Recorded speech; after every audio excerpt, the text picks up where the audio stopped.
Assalamualaikum dan salam sejahtera. Selamat datang ke liputan khas TV PSS sempena Minggu Eksplorasi Pusat Sumber Sekolah. Antara aktiviti yang dijalankan ialah pertandingan teka berat buku, Book Bingo Challenge, pertandingan catur terbuka, pertandingan mencipta petanda buku kreatif, pertandingan teka perkataan, pertandingan IQ puzzles dan pertandingan Wheel of Fortune. Mari kita saksikan kemeriahan aktiviti-aktiviti tersebut sepanjang Minggu Eksplorasi PSS.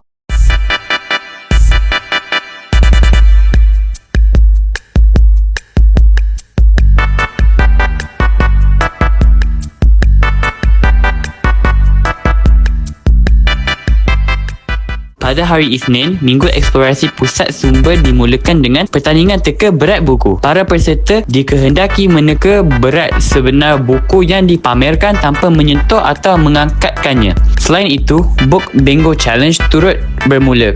Para murid mengambil borang penyertaan di pusat sumber dan memulakan cabaran membaca mengikut kategori yang telah ditetapkan. Hari Selasa diteruskan dengan pertandingan catur terbuka yang mendapat sambutan menggalakkan daripada warga sekolah.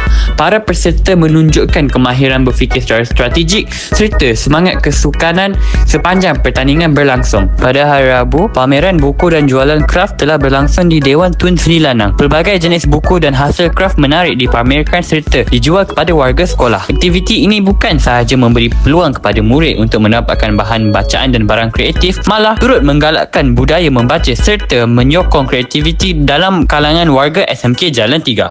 Hari Khamis menyaksikan berlangsungnya pertandingan teka perkataan. Para peserta dikehendaki membina sebanyak mungkin perkataan daripada frasa yang diberikan.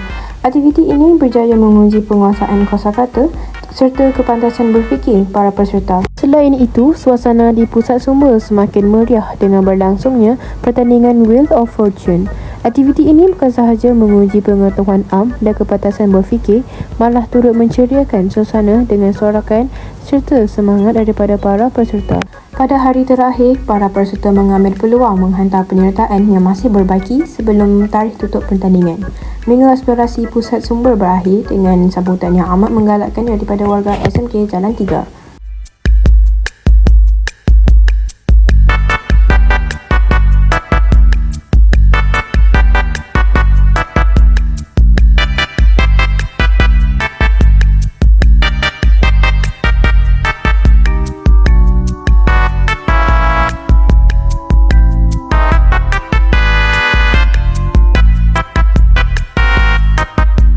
Demikianlah liputan sepanjang Minggu Eksplorasi PSS yang telah berlangsung dengan meriah dan mendapat sambutan yang menggalakkan daripada warga sekolah. Diharapkan program seperti ini dapat terus memupuk budaya membaca, meningkatkan kreativiti serta menggalakkan pembelajaran secara menyeronokkan dalam kalangan murid. Sekian sahaja daripada kami di TV PSS. Terima kasih kerana menonton. Saya Kimia Reza mengundurkan diri. Assalamualaikum dan salam sejahtera.